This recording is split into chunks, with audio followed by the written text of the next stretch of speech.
Hey everybody, this is Cowboy Tanto here, coming at you with a review of Naruto 593, entitled Orochimaru's Resurrection, or Orochimaru Resurrected.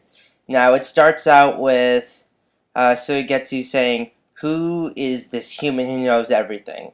And then Sasuke's like, "It's no concern to you." And I think that the best line in this chapter that kind of summarizes what everyone is thinking is when he says, "What? This makes no sense." And it doesn't. It makes no sense at all. I mean, the human who knows everything, this thing, or them, as Orochimaru dubs them. I mean, I just don't get it, and neither does Suigetsu, apparently, and I just kind of, Naruto is kind of definitely taking a dramatic left turn. And then Suigetsu's like, no, Sasuke's like, "You're underestimating Orochimaru far too much." And then Suigetsu's like, "No, you're the one who's underestimating him. You're only able to beat him because he didn't have any of his arms." And like, this entire discussion to me, like, if they were talking about Toby or Madara, like, maybe I would be more interested. But like Orochimaru, like, how long ago was he relevant to this story? Like, I just feel like he just keeps coming up, whether it be via Kabuto or, like, I don't know. I just felt like he as a character was done, and a lot of people were thinking that too. Like, we're done with Orochimaru, but here he is, and he's coming up again, and I don't know what's going to happen with him. And then Sasuke's basically like, "Shut the fuck up, Suigetsu," and he basically is treating him like his bitch. And then speaking of bitches, Jugo, he's basically just Sasuke's bitch. He's like, "Sasuke's will is Kimimaru's will, and I will do everything he says." That, like, I understand his attachment to him because, like, Sasuke can control, like, Jugo's temper sometimes, but, like, I just never understood him as a character and why he does what he does. Like, I understood the other two members of Hawk that followed Sasuke, but Jugo is just, I don't understand him. I still don't understand him to this day. And here we learn that Jugo's, like, his transformation is actually just sort of like Sennin transformation. That's what Jiraiya does.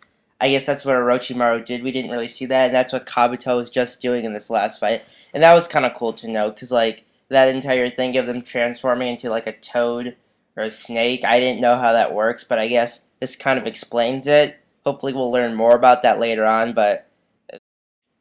And then here, Orochimaru comes out of Anko, and he basically gives this explanation that he's sort of been able to see everything, and because his chakra was poured into into the cursed seal, he was also somehow inside of her. Now, that kind of seems like sort of a half-assed explanation to me. I mean, like, a lot of people have a cursed seal mark. He gave a lot of people a cursed seal mark. Does that mean that he has a lot of consciousness inside of different people who have cursed seal marks? Like, I don't buy this theory. I think it's a poor excuse to bring Orochimaru back. It was a poor justification. And then he kind of goes on and says, I don't give a shit about this war.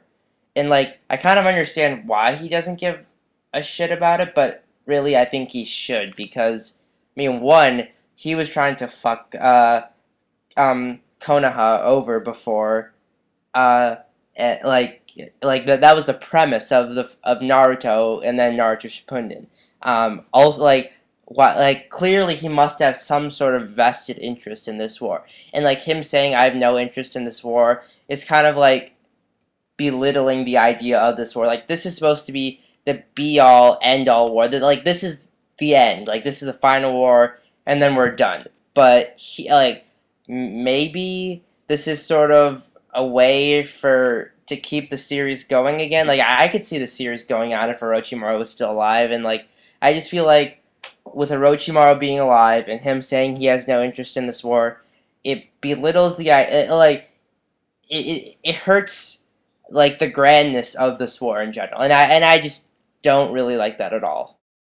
And then Orochimaru is like, "I'm interested in that young body of yours, Sasuke-kun," And there's like two things with that. One, like everyone's saying this, but like like you could have chosen a better way to put this. It's just so pedophile like. It's more pedophile like than Caesar Clown from One Piece. Like, yeah, like you could have just said, "I want to steal the power of your Sharingan, Sasuke." You could have just said that. Like, this just comes off just bad. And then the second thing is that it just seems so retro. Like, this was like a problem. Like, Orochimaru's goal of taking Sasuke's body was like some that was in like the very first arc. Like, why is that coming up again right here randomly? I just feel like it that should be over. Like, like if Orochimaru is coming back, which I don't like at all, but if he is coming back, why does he still have this like really old objective of his? Like, there should be like something more to him or another layer to him. Like, I just feel like he was just sort of brought back to be brought back, and it is just really lazy in my opinion. And then Orochimaru was like, "What do you like? What do you want to meet them for?" And then he's like, "I want to hear everything from them, like everything in the world. Like, what is the meaning of life?" And like, so it's them. Like, they are a group of people who supposedly they know everything, and like Kishimoto is not like I respect Kishimoto as like someone who does manga. Like he's a good manga artist. And like he can come up with a good storyline and it's not just like out of this world like but this is just more than I can handle. I mean, just sort of this abstract idea that there are these people out there that just know everything and we haven't gotten any clues about these people until now. Like, this is just the first we're hearing about this at the supposedly, at least what I thought was the last arc, and now they're going to find these people that we've never heard about before. That's poor story planning, in my opinion. And then he starts asking these really abstract questions like, what is a clan? What is a village? How should I act on my own? And I just, like, it's just really weird the way he's asking them, and they could have been a little bit more specific. I don't know. And then like this entire question of, oh, is Sasuke still gonna be a vengeful like have spite towards Konoha still? I don't know. And like that was kind of up for questions. And he says, he wants to make his own answer. So I don't know what he's going to do. I think he's still gonna be like a villain. Like it's kind of he's kind of gone too far for Kishimoto has taken his entire like revenge plot too far for him to like kind of turn back at the last minute. I think he's gonna find out about stuff and he's still gonna be I don't know what's going to happen to be honest at this point because I have no idea. I thought I knew what was gonna happen, but with this chapter I don't know. And so whether or not he's gonna continue on his revenge path, that's still a mystery to me, but I guess we'll find out. And then Orochimaru's like, he was manipulated by Itachi. He's far different from when Toby and I were using him. Now, I'm kind of confused about that statement. Is he saying Toby and I, as in Toby and I together were using him? Or when, like, because Orochimaru was using him for a while, that was sort of the end of part 1 of Naruto and the beginning of part 2 of Naruto. And then Toby was using him, well, has been using him from sort of the middle of part 2 to now this part of part 2. Or is he saying that we were using him together? If that's the case, like, Toby and Orochimaru were working, like, are they working together? I don't know. Like, this may be just me misreading it, because I haven't heard anyone else talk about this, but were Orochimaru and Toby working together? If that's the case, I don't think they were, because he's saying he has no interest in this war. So as I'm telling myself this, it doesn't really make any sense, but I guess just the way it's phrased is kind of confusing. But that's just a theory to throw out there. I don't think it's anything to really worry about. But Orochimaru does still want to take his head, and Sasuke doesn't seem to be really concerned about him or what he's doing. I think Sasuke thinks he's powerful enough to sort of just defeat Orochimaru and that he's kind of insignificant at this point, but once he sucked up Kabuto's power, I don't know. Cause and like just think about it. Like Kabuto is just like I mean Orochimaru is just basically like taking all of his power and just like leaving him behind. Like what does that say about you? Like this guy who is following you for such a long time and he's stuck in Izanami right now. And you're just gonna leave him behind there and take his power? Like I don't know. Like he was your right hand man. But let's move on. And then uh basically Kabuto's sending form was just released, and so he gets his like, oh, he stole his power. Like that entire thing is gonna be kind of funny to watch in the anime, like his expression. But anyways, so Sasuke's like, where are we going? Where are these people that know everything? And then Orochimaru's like, to a place you know well. So it's a place Sasuke's been before, and like I'm guessing it's someplace in Kahona. Like I'm guessing it's the one place that only Uchihas know of, and they have that tablet that only Uchihas can read. But I'm not really sure, actually. Like, I had this wild idea that these people that know everything are the Uzumaki clan. Remember? Because, like, that clan has been sort of heavily, like, stressed lately, like, with Naruto actually being from the Uzumaki clan, and then Naruto's mom being from the Uzumaki's clan. So maybe these people are somehow related to that. I don't know. Like, because I assume these people are still alive. Like, how could they not be? But I have no idea where they're going. But that's just my theory, that they're going off to Konoha. But then that wouldn't really make sense because the Uzumakis don't live there. So how, like, does Sasuke know about the Uzumakis? No, he doesn't. So it has to be, like, a place he knows well is definitely something to do with the Uchiha clan. Or, you know what? I think it may actually be at the Valley of End, or the Valley of Death. I forget what it's called. But the place where there's a statue of Madara and the first Hokage fighting, and Naruto and Sasuke also fought. That might be where it is. Because I could see that place having some sort of significance in the story. And I don't know. But we'll see what happens. So those are just ideas of where they're going.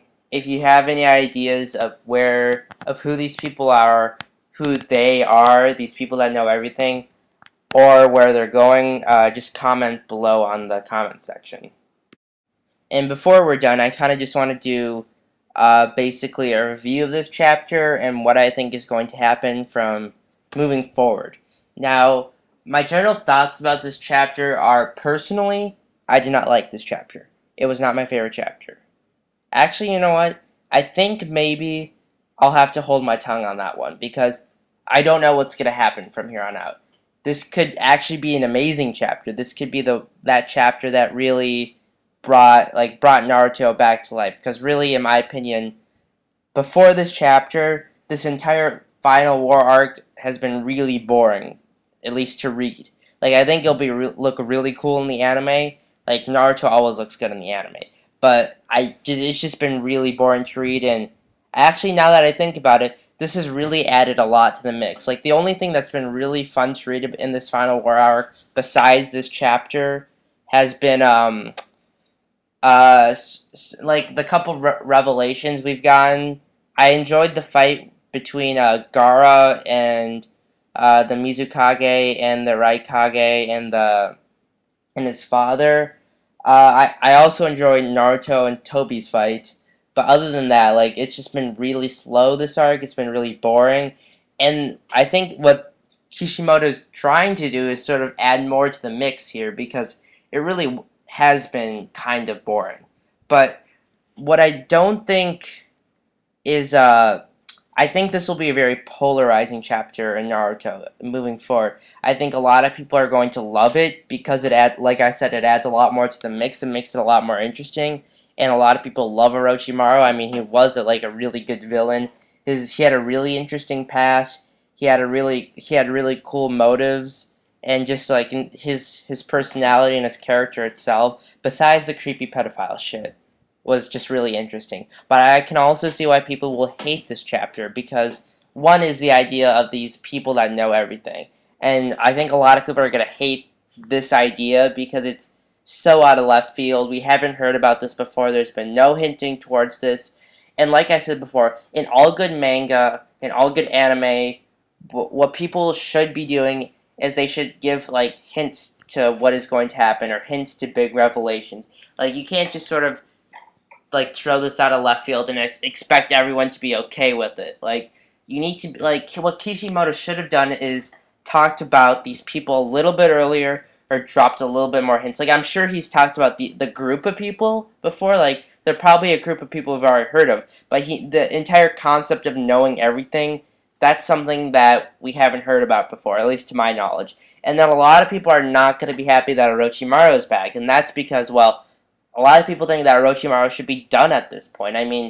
He had his entire, he had so many arcs dedicated to him, and he ended in, like, Kishimoto finished him off in a good way, and the way he brought him back through the sort of Anko and the Cursed Seal thing seems sort of half-assed, and, like, just his entire motives are the same, and he just seems kind of retro and stale at this point, and I guess it's a way to sort of extend Naruto.